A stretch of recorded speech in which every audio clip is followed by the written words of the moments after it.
Kami dari 10 TKN 1, yaitu kami dari kelompok 3 akan melakukan tugas pelajaran agama, yaitu mewawancarai tentang gadab. Assalamualaikum warahmatullahi wabarakatuh. Perkenalkan, nama saya Alvin Jaki dari kelas 10 TKN 1. Perkenalkan, nama saya Rona Septio, saya dari kelas 10 TKN 1. Di sini kami dari kelompok 3 akan melakukan tugas berupa wawancara dari guru agama. Jadi apa saja pertanyaannya?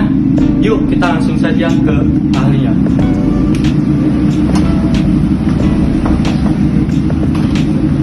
Assalamualaikum.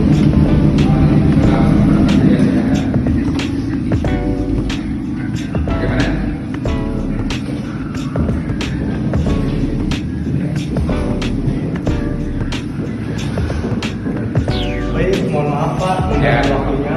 Kami dari 10 TKN 1, yaitu kami dari kelompok 3, ingin melakukan sebuah wawancara kepada Bapak tentang materi gadab. Apakah Bapak mengizinkan kami untuk melakukan wawancara itu? Silakan ya, silakan ya. Izinkan. Baik, terima kasih banyak Pak. Sama-sama. Perkenalkan, nama saya Romadoni. Saya dari kelas 10 TKN 1. Perkenalkan, nama saya Adnan Dani dari kelas 10 TKN 1. Oke Pak, pertanyaan yang pertama itu apa yang maksud dengan gadab? Ya, gadab itu ya karena ini berasal dari bahasa Arab itu artinya sifat marah atau seseorang memiliki sifat marah tersebut bagaimana dia terhindar daripada senantiasa marah. Karena marah juga ada yang marah positif, ada yang marah negatif. Kalau dikatakan marah positif berarti dia ketika memarahi seseorang dalam rangka malas belajar, malas berbuat baik, itu ya senantiasa diberikan ketegasan untuk marah. Tapi kalau marah negatif itu ketika seseorang tidak apa-apa atau ada masalah sedikit lalu dia marah, misalkan melihat seseorang tanpa ada masalah yang lain, contoh dia lagi jalan tapi tiba-tiba menyenggol, tiba-tiba disebut marah gitu. Nah itu juga marah yang senantiasa mudah tersinggung. Maka marah di sini dalam bahasa Arab itu adalah ghadab. Maka ghadab itu temperamental adalah yang harus kita hindari, karena marah di sini adalah marah yang dilarang oleh Allah. Kenapa? Seseorang itu ketika banyak marah itu sedikit sekali temannya, ya. Dia tidak akan punya teman. Kenapa? Karena egois. Egois itu sifat yang harus dihindari oleh setiap orang, setiap siswa. Oke, terima kasih jawabannya Pak. Ya. Itu jawaban yang untuk soal yang pertama. Terima kasih. Perkenalkan, nama saya Nasar Haidar Ali. Perkenalkan, nama saya Rafa Jatah Putra. Perkenalkan, nama saya Ahmad Fahadir.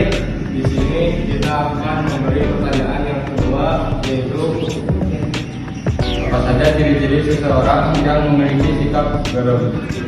Ciri-ciri orang yang memiliki sifat ghadab itu adalah dia angkuh atau mau menang sendiri, ya. Atau menang sendiri kan? Menang sendiri itu ketika orang lain buat benar tapi dianggap salah saja oleh dia, maka ingin menang sendiri.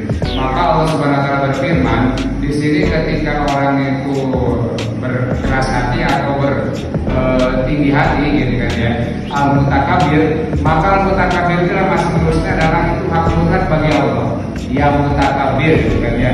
Maka seluruhnya ini cukup hanya Allah yang senantiasa sifatnya tersebut diperlihatkan kepada makhluknya untuk senantiasa mengatur dan membuat alam ini menjadi benar, atau alam ini jadi teratur lagi. Kalau tidak ada sifat ghadab bagi Allah, maka makhluknya itu, contoh saja jin atau setan gitu kan, itu tidak akan marah ketika Allah lebih daripada jin atau setan tadi. Ya, itu saja. Perkenalkan, nama saya Kurnian Jiri Fadila dari 10 TKN 1. Perkenalkan, nama saya Maulana bin Ahmad dari kelas 10 TKN 1. Perkenalkan, nama saya Fadil Abdul Siddiq dari kelas 10 TKN 1. Di sini saya akan apa saja sih kerugian seorang yang memiliki sikap gadab? Orang yang memiliki sikap ghadab itu kerugiannya banyak sekali. Cuma yang kita ketahui, ya salah satunya adalah 3 ya. Yang pertama, dia dijauhi teman.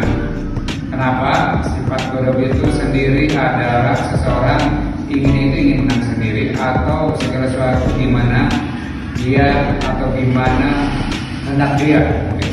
Akhirnya orang lain dianggap ya pokoknya dikesampingkan lah gitu. Apapun pendapat orang itu dia tidak anggap, sehingga dia apa kata dia maka itu salah satunya kerugian buat orang yang memiliki sifat kedok. Yang kedua, ketika dia tidak punya teman, sehingga dia mencari kesalahan orang lain atau mencari apapun yang dia kendaki, lalu ketika dapat orang lain yang disalahkan. Yang kedua. Yang ketiga, orang yang memiliki sifat kedok itu benar-benar dirugikan oleh orang lain. Kenapa? Dia tidak punya teman, tidak punya saudara. Karena apa? Sifat kedok itu harus kita hindari, karena hanya Allah lah yang memiliki sifat kedok. Artinya orang tersebut dia harus paham tentang apa itu sifat kedok.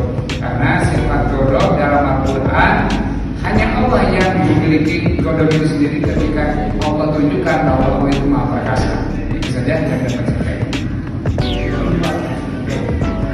Sekian dari kami. Wassalamualaikum warahmatullahi wabarakatuh.